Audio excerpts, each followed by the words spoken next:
Bonjour Mélanie, merci d'être là aujourd'hui pour nous partager ton histoire. Ça me fait plaisir. Pour mettre la table, petite question pour toi. Quel type d'AOH tu as? Moi, je suis du type 3. Type 3. Puis, t'as quel âge? 38 ans, As-tu des enfants? 2 enfants, 15 et 12 ans.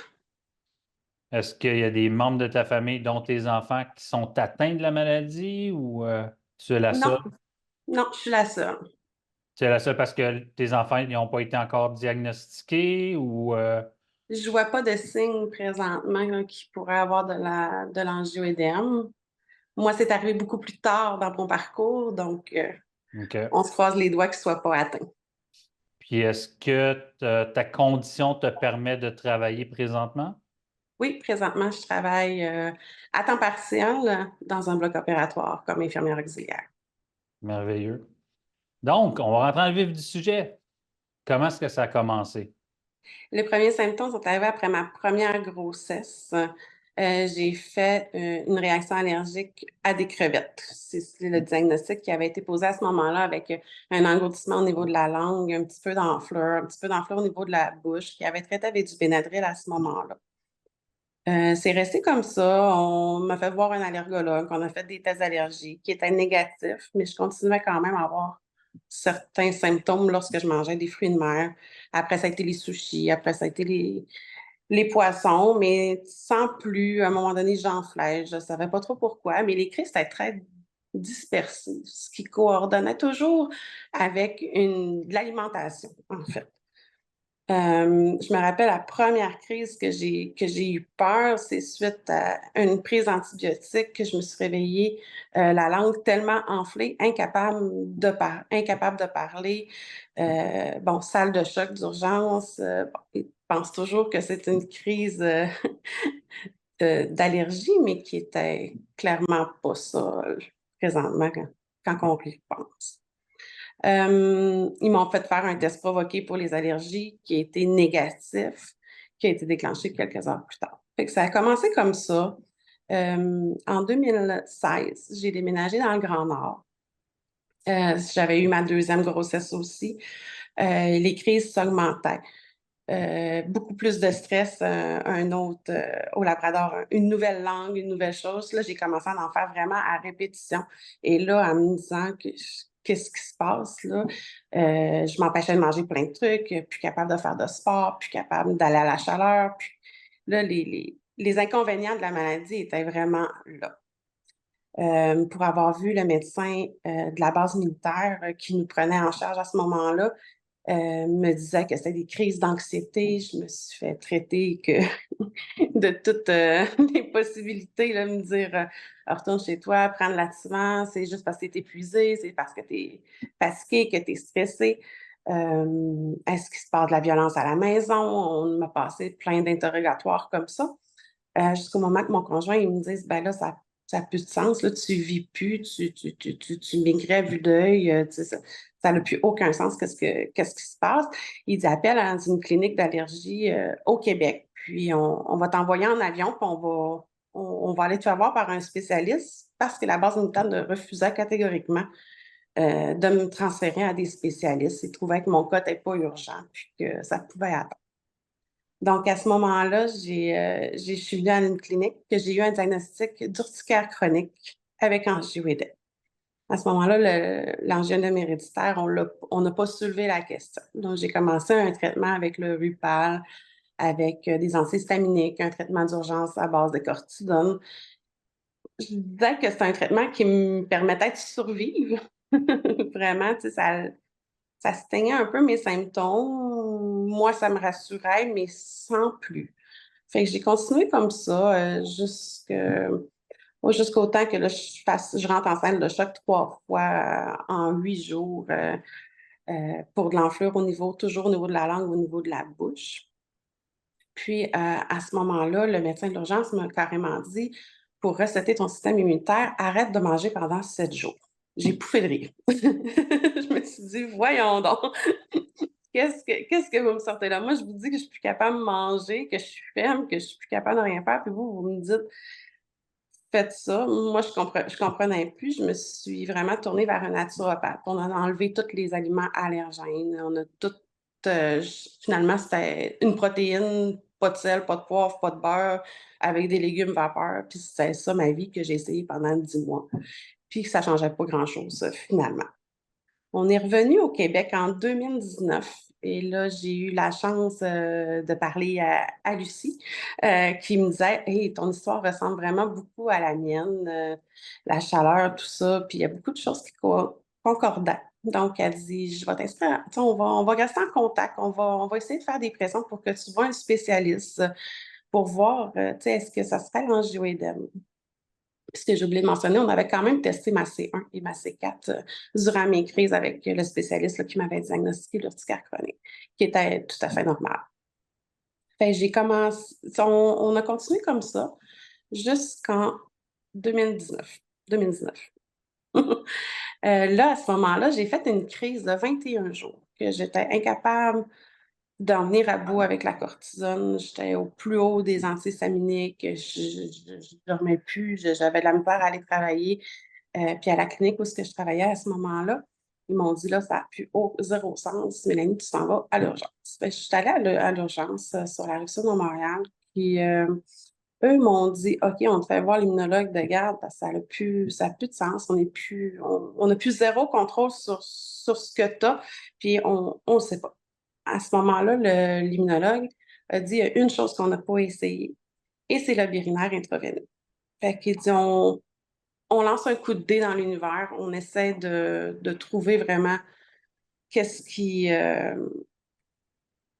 Si ça marche ou ça marche pas, on va regarder tout ça. Puis là, en sachant que mon médecin était à Québec, le médecin qui me suivait là, depuis le Labrador, il dit Moi, je vais te prendre en charge, puis on va fouiller parce que les symptômes ne correspondaient pas vraiment non plus à l'urticaire à ce moment-là.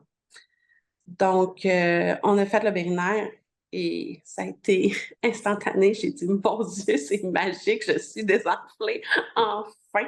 Ça a été vraiment magique. Le gros problème, c'est que lui ne pouvait pas me donner le diagnostic d'angioédème héréditaire. Il dit, je ne suis pas assez à l'aise. C'était un jeune médecin qui sortait de l'école et tout ça. Puis il dit, je vais te référer à un autre spécialiste. Que là, ça a été un petit peu plus long. En mai 2022, j'ai pu le rencontrer. Et il me dit, faut faire des tests, vu que tu es de type 3, qu'on n'est pas capable de prouver la maladie, on va te donner un protocole. Et lorsque tu vas avoir une première crise, tu vas te rendre dans une urgence, puis ils vont t'injecter le Bérinaire. Il faut avoir une preuve objective que le Bérinaire fonctionne. Il faut le noter pour pouvoir commencer un traitement. Il n'était pas certain non plus du diagnostic à ce moment-là. Il dit, on va l'essayer. Donc, ça a pris, de retour à la maison, ça a pris 48 heures, puis j'ai eu une première crise. Je me suis rendue à l'urgence. Ça a été un peu chaotique. Il n'y avait pas de vétérinaire intraveineux à l'urgence que je me suis présentée sur place. Donc, je suis restée en salle de choc sous observation en me faisant demander si j'avais déjà été intubée. Puis, des moments assez stressants quand même. Là, on est très vulnérable, puis les gens ne savent pas trop de quoi, puis pourquoi qu'on a ce protocole-là, puis qu'on n'a pas été avisé, puis personnel qui se pose des questions, puis toi, tu es dans un état que tu essaies d'expliquer, mais plus tu parles, plus que tu essaies d'expliquer, bien, plus que ton état empire, puis que tu as moins de force pour toi. Donc, Donc, ça a pris 2 heures. Ils m'ont injecté le médicament. Puis en l'espace de quelques minutes, la crise commençait déjà à diminuer. C'est merveilleux. Donc, ils m'ont retourné à la maison comme ça. Moi, j'ai contacté l'infirmière là, de la clinique où ce que j'avais fait faire. Elle dit, on continue comme ça. Si jamais tu as une autre crise, tu fais le même principe.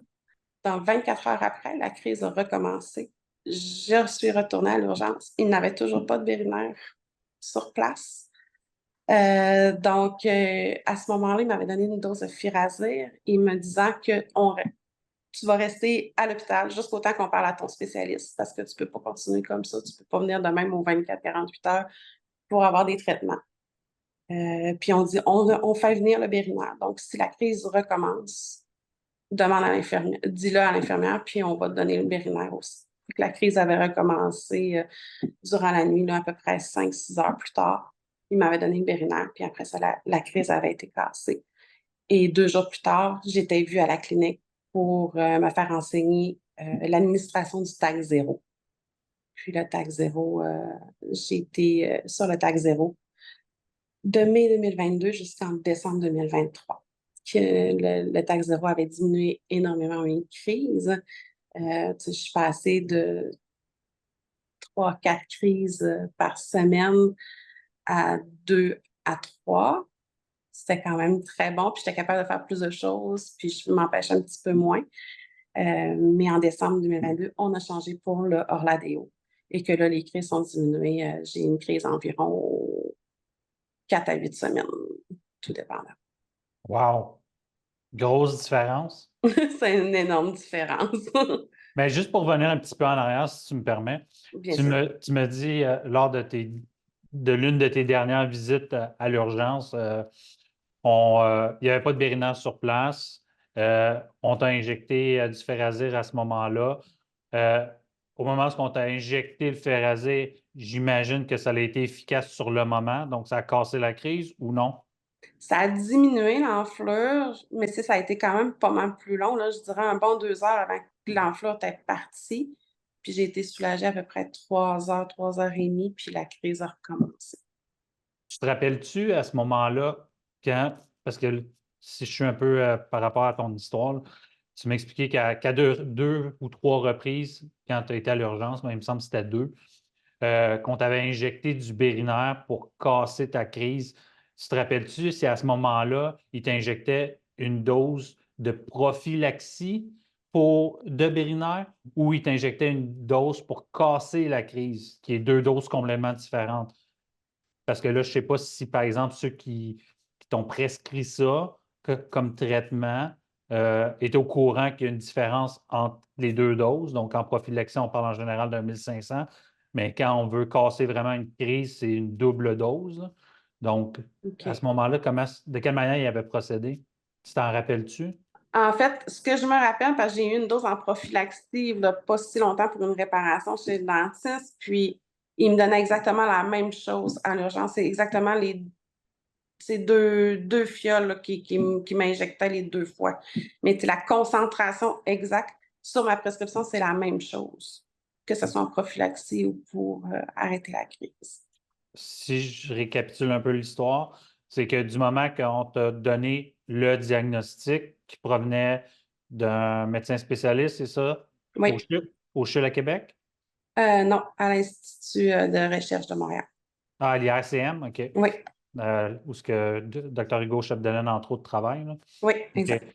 Donc, à ce moment-là, on t'a mis sur le Takhzyro pendant un certain temps.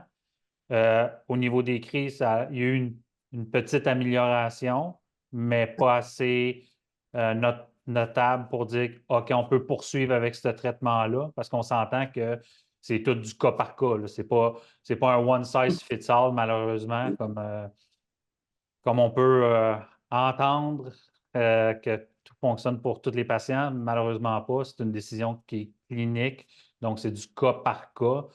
Euh, à ce moment-là, on a validé le fait, OK, là, on va essayer d'autres choses avec toi. Il y a un autre produit qui est disponible, qui est le Orladeyo.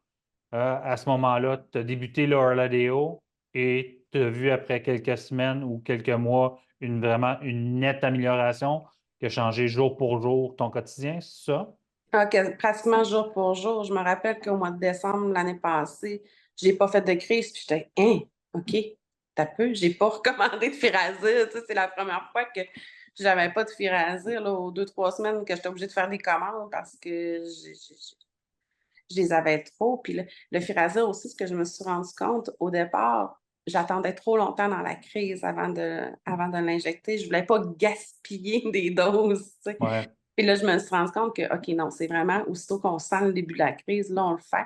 Et ça aussi, ça a eu un impact. Mais l'Orladeyo, pratiquement jour pour jour. Puis pour ma part, j'ai pas d'effet secondaire. Tu sais, je suis très, très chanceuse, là. Tu sais, j'ai rien eu, là. Vraiment quelques épisodes un petit peu de douleur à l'estomac, mais tu sais, rien de, de, de dramatique ou qui nécessite une médication, là. J'ai été chanceuse de ce côté-là aussi. Suite à ce que je peux appeler le parcours du combattant du patient type de la OH, Parce que, comme tu as pu le mentionner, tu as vu des médecins au niveau de la base militaire, puis tout ça, puis la première chose vers laquelle ils pointaient, c'était plus un état psychologique que d'autres choses. Donc, ça Ouais. fait partie du parcours du combattant, du patient atteint d'AOH. On pense tout le temps que c'est un problème psychologique que les patients ont et ainsi de suite.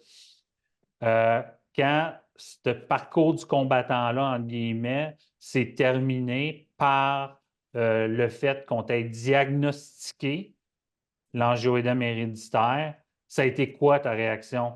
Un soulagement. Un soulagement d'avoir été pris au sérieux puis de dire, OK, enfin, on a associé quelque chose, puis je peux aller dans cette direction-là, je peux faire les actions, tu sais, qui vont m'aider au quotidien, puis il y a une explication à tout ça, quoi. C'est pas juste, «Ah ben, c'est dans ta tête, va, c'est là, ça fonctionne pas, on te croit pas, on sait pas quoi faire avec toi, on se garoche d'une urgence à l'autre, on traite, mais on traite pas vraiment, on te laisse à partir», puis il y a une détresse psychologique, veux pas, qu'à un moment donné, tu te dis: «Ben, coudonc, je suis seule au monde, c'est quoi qui se passe? C'est-tu vraiment moi le problème? Pourquoi je suis pas capable de faire, tu sais, toutes mes journées? Pourquoi que la fatigue arrive avec ces crises-là aussi, puis que je traîne la patte? Je suis paresseuse?» Tu sais, on se pose tout un petit peu la Hum. question de: «OK, c'est-tu moi ou c'est la maladie?» Tu sais, encore, je pense, beaucoup de choses à découvrir aussi sur l'angioédème héréditaire. Tu sais, quand on parle entre nous, on parle beaucoup de douleurs articulaires, de raideur, tout ça. Puis ça, je trouve que c'est pas encore expliqué vraiment avec la maladie. Tu sais, il nous le dit. Tu sais, il y a pas de médecin qui nous dit, OK, ben, tu peux avoir ça, ça, ça de symptômes. En tout cas, moi, dans mon cas, ça n'a pas été expliqué comme ça. Tu sais, qu'il pouvait avoir autre chose. Puis je pense que, bon, la recherche avance grandement, puis heureusement, mais je pense qu'il reste encore un paquet de choses à découvrir sur, surtout le type 3. Tu sais, type 1, type 2, je pense que c'est quand même plus avancé dans les recherches, mais type 3, on dirait qu'on est encore, on est encore les nouveaux, Ouais, les types 3 ont l'impression, puis c'est une impression qui est fondée aussi, qui sont un peu les laissés pour compte dans le l'angioédème héréditaire. Pourquoi? Parce que la recherche s'est concentrée beaucoup sur le type 1, type 2. Sauf que en ce qui concerne le type 3, il y a beaucoup de choses qui sont prometteuses présentement, Mhm. euh, dont on participe à aller chercher des solutions au niveau des diagnostics. Puis ça, on en parle un peu lors de la journée éducative sur un nouveau projet de recherche qu'on travaille en collaboration avec le docteur Jean-Nicolas Boursicot. Mais fin de la parenthèse, je veux juste revenir à une petite chose, c'est, tu Ouais. sais, quand on t'a donné le diagnostic, oui, tu étais soulagé de dire, OK, excusez-moi le terme, je suis pas folle. Ouais, Tu sais, exact. merci mon Dieu, j'ai quelque chose. Tu sais. Euh, Est-ce qu'il en est découlé aussi le fait de dire, OK, oui, j'ai quelque chose, ça, quelque part, ça veut dire que logiquement, c'est une maladie qui existe, donc je ne dois pas être seul à l'avoir. Ah, tout à fait. Puis tu sais, avant même d'avoir le diagnostic, une chance, j'ai eu l'association qui était là, puis beaucoup de discussions avec Lucie qui a fait que j'ai pu avoir aussi, que moi, je me suis dirigée vers les spécialistes, puis que je l'ai mentionné, tout ça, tu sais. Puis le fait de ne pas être tout seul, ça fait une grande, grande différence dans le sens que on se sent compris, on se sent pas une extraterrestre, là. On se sent normal dans notre maladie aussi, puis on se dit: «OK, ben gars, je suis pas tout seul à à suivre ce chemin-là», puis on est jugé beaucoup aussi au travers de tout ça, tu sais, autant par le personnel médical que par l'entourage. On n'a pas toujours le support, tu sais: «Ah ben oui, c'est tout le temps pire quand c'est elle. Ah, c'est tout le temps pire», mais c'est la maladie qui fait que toute intervention, toute tu sais, une grippe, tu sais, moi, j'ai déjà dit en l'air, j'ai déjà dit: «Il y a pas moyen que je sois malade tranquille, pouvais-tu me laisser?» Parce que les crises arrivent avec ça aussi, fait faut gérer le virus, la bactérie qui passe, mais en plus, faut gérer notre angioédème aussi, tu sais. Fait que ta compréhension-là, je pense qu'elle est pas encore tout à fait là. Puis au Mmh, moment où on se parle, avec le traitement que tu as, ouais. parce que dans le passé, je ne sais pas, là, mais est-ce que tu as perdu des emplois ou quoi que ce soit dû à ton absentéisme, dû au fait que tu n'étais pas stable, entre guillemets, au niveau des traitements puis au niveau des crises? Est-ce que ça a engendré des pertes d'emploi ou quelque Oui, chose?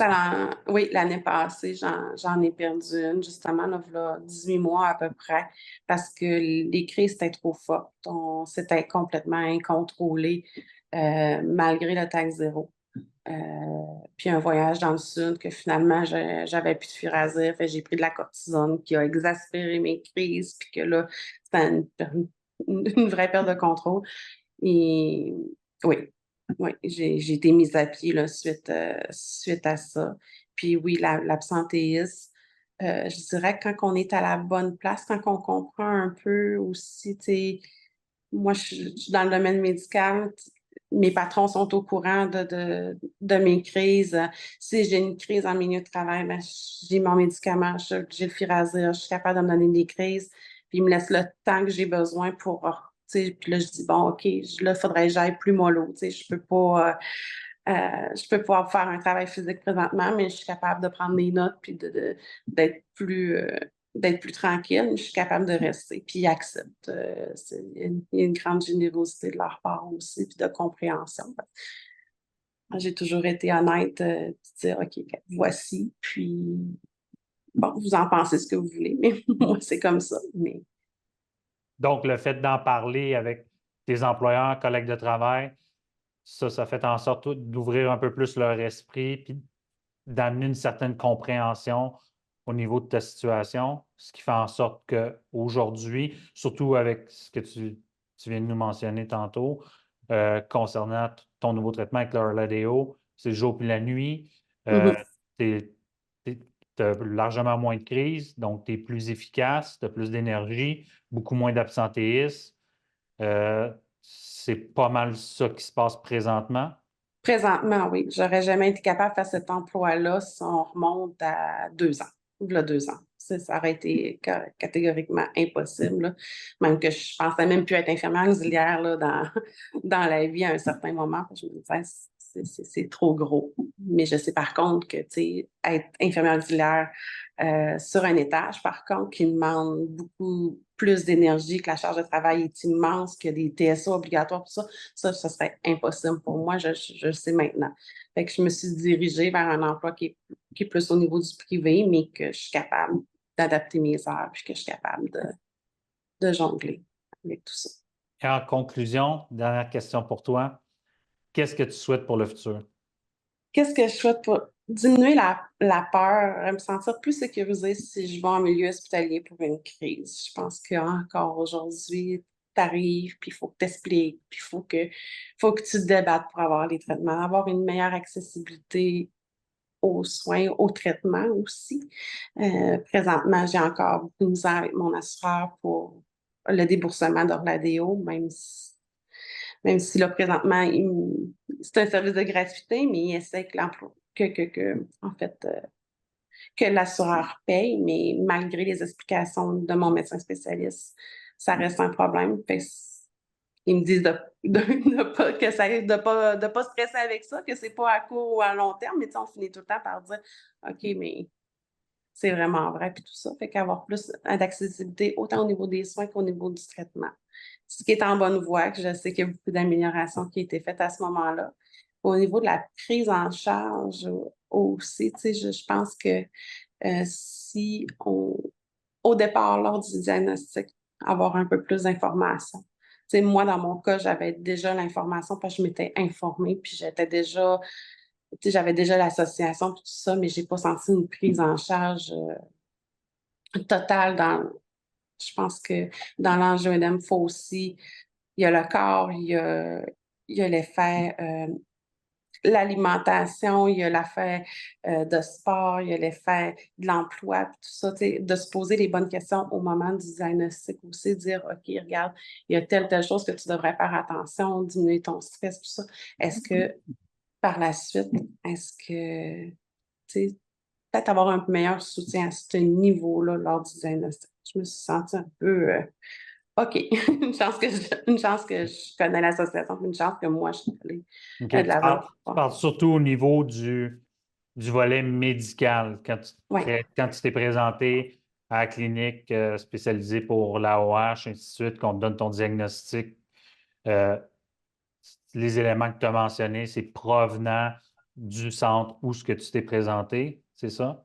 Oui, exact. Ouais, tu sais, puis la rencontre que j'ai eue, finalement, que je savais que le Bérinaire avait fonctionné, mais tout ça, mais c'était avec l'infirmière pour avoir tu sais, pour avoir une éducation pour m'administrer une taxe zéro, mais j'ai pas eu, le médecin m'a pas dit, OK, maintenant on sait, tu souffres de l'angioïdème héréditaire, est-ce que tu as des questions? Tu sais, il n'y a pas eu cette portion-là que je pense qui est quand même une partie essentielle, de dire, OK, ben, est-ce qu'il y a les risques pour les enfants, tout ça. Tu sais, là, j'ai toute l'information parce que je suis allée la chercher, mais tu sais, j'ai pas eu de, de plan de portrait global ou tu sais, s'il y a des choses à faire attention ou pas, ou combien de crises qui est normal d'avoir Hmm. dans tout ça, tu sais, que c'est quoi une maladie contrôlée?